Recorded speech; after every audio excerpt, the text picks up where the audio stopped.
Just to follow up on that, and correct me if I'm wrong, to reiterate, you support the Medicare for All bill, I think initially co-sponsored by Senator Bernie Sanders. You're also a co-sponsor on it. I believe it will totally eliminate private insurance. So for people out there who like their insurance, they don't get to keep it? Well, listen, the idea is that everyone gets access to medical care. And you don't have to go through the process of going through an insurance company, having them give you approval, going through the paperwork, all of the delay that may require. Who of us has not had that situation where you got to wait for approval and the doctor says, well, I don't know if your insurance company is going to cover this? Let's eliminate all of that. Let's move on. I will give the United States Congress 100 days to get their act together and have the courage to pass reasonable gun safety laws. And if they fail to do it, then I will take executive action. I will require that for any gun dealer that breaks the law, the ATF take their license. And by the way, ATF, alcohol, tobacco, and firearms. Well, the ATF has been doing a lot of the A and the T, but not much of the F. And we need to fix that. And then... Do you believe in the mandatory buyback of quote-unquote assault weapons? And whether or not you do, how does that idea not go against fundamentally the Second Amendment? Yeah. Great question. I do believe that we need to do buybacks, and I'll tell you why. When elected president, if the United States Congress continues to fail to have the courage to do something about this, I'm prepared to take executive action and put in place a ban on the importation of assault weapons into our country. But we still have to deal with the over 2 million assault weapons that are currently in the streets of America. And so a buyback program is a good idea. When elected, I'm going to put in place and require that states that have a history of passing legislation that is designed to prevent or limit a woman's access to reproductive health care, that those laws have to come before my Department of Justice for a review and approval, and until we determine that they are constitutional, they will not take effect. All right. So look, we're here to have some fun and party a little bit tonight. But this is a party about our conviction to make sure that every woman has the right to do whatever she chooses to do with her life and her body. That's what this is about. And so we will celebrate women. We will celebrate their agency. We will celebrate the determination and self-determination of every woman in our nation. We will celebrate the fact that we know how to fight. We will celebrate the fact that we are prepared to fight. And we will celebrate the fact that we will not stop fighting until every woman in our country has the right and the ability to make a decision about her own life and her own body.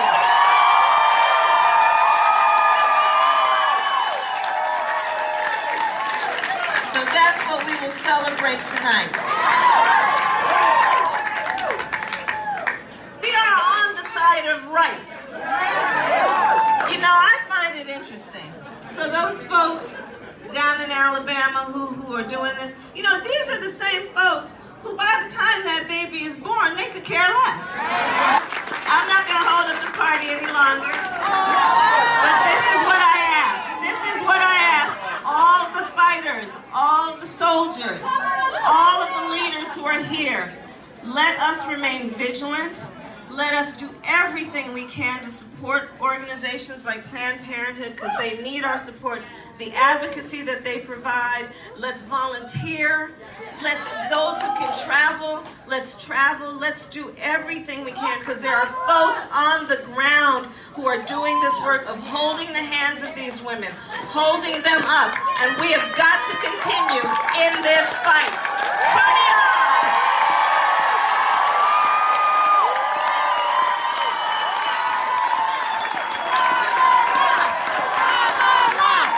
Your question for Ms. Harris. Would you seek to maintain or reverse the Hyde Amendment that prevents low-income women from using public health insurance for abortions? And please explain. I absolutely am in support of choice and a woman's right to make decisions about her own reproductive health, and I absolutely am opposed to anything that would limit her in terms of the resources and access to resources that are necessary to achieve that purpose. In that vein, I talk about what I believe is one of the biggest issues that we could actually confront in a way that we will be successful, and that is the big issue of elementary school truancy. So what am I talking about? So then I went over to the school district and I asked the superintendent at the time, what's going on? And she said, Kamala, well, of the few number of children we have in the San Francisco Unified School District, 5,500 have been designated as habitually and chronically truant. And of the 5,500, 2,400 are elementary school students. I decided I was going to start prosecuting parents for truancy. Well, this was a little controversial in San Francisco. And frankly, my staff went bananas. They were very concerned because we didn't know at the time whether I was going to have an opponent in my re-election race. But I said, look, I'm done.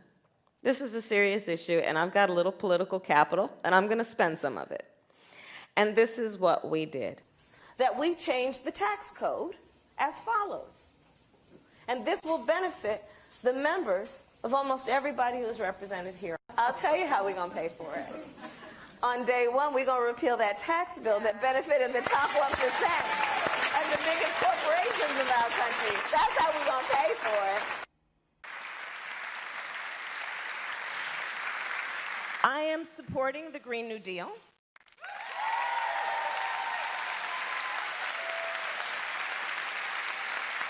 There's no question I'm in favor of banning fracking. So, yeah, and starting with what we can do on day one around public lands, right? And then there has to be legislation. But yes, and this is something I've taken on in California. I have a history of working on this issue. And to your point, we have to just acknowledge that the residual impact of fracking is enormous in terms of the impact on the health and safety of communities. Yeah, so thank you. Now, on the issue of providing a safe place for sex workers, I am a huge advocate for that, always have been. Do you think that sex work ought to be decriminalized? I think so. I do. You're talking about consenting adults? I think that, yes, we should really consider that we can't criminalize consensual behavior as long as no one is being harmed. But you are a racist. It's personal, and it was hurtful to hear you talk about the reputations of two United States senators who built their reputations and career on the segregation of race in this country. And it was not only that, but you also worked with them to oppose busing. Look, everything I've done in my career, I ran because of civil rights. I continue to think we have to make fundamental changes in civil rights. And those civil rights, by the way, include not just only African Americans, but the LGBT community. But Vice President Biden, do you agree today that you were wrong to oppose busing in America then? No. Do you agree? I did not oppose busing in America. What I opposed is busing ordered by the Department of Education. That's what I opposed. Well, there was a failure of states to integrate public schools in America. I was part of the second class to integrate Berkeley, California public schools almost 2 decades after Brown v. Board of Education. Because your city council made that decision. It was a local decision. So that's where the federal government must step in. That's why we have the Voting Rights Act and the Civil Rights Act. That's why we need to pass the Equality Act.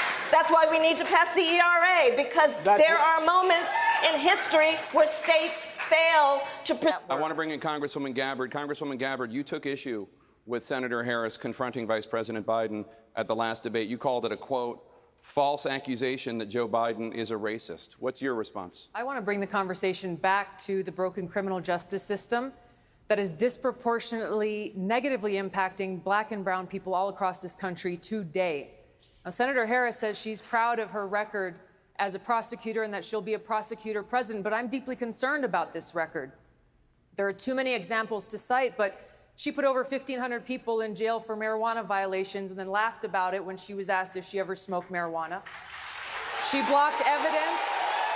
She blocked evidence that would have freed an innocent man from death row until the courts forced her to do so. She kept people in prison beyond their sentences to use them as cheap labor for the state of California.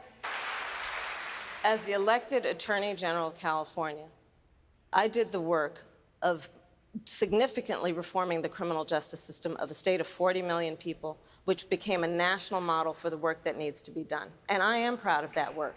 And I am proud of making a decision to not just give fancy speeches or be in a legislative body and give speeches on the floor, but actually doing the work of being in the position to use the power that I had to reform a system that is badly in need of reform. That is why we created initiatives that were about reentering former offenders and getting them counseling. It is why, and because I know that criminal justice system is so broken, that I am an advocate for what we need to do to not only decriminalize, but legalize marijuana in the United States. I want to bring Congresswoman Gabbard back in. Your response, The bottom line is, Senator Harris, when you are in a position to make a difference and an impact in these people's lives, you did not. And worse yet, in the case of those who were on death row, innocent people, you actually blocked evidence from being revealed that would have freed them until you were forced to do so. There is no excuse for that.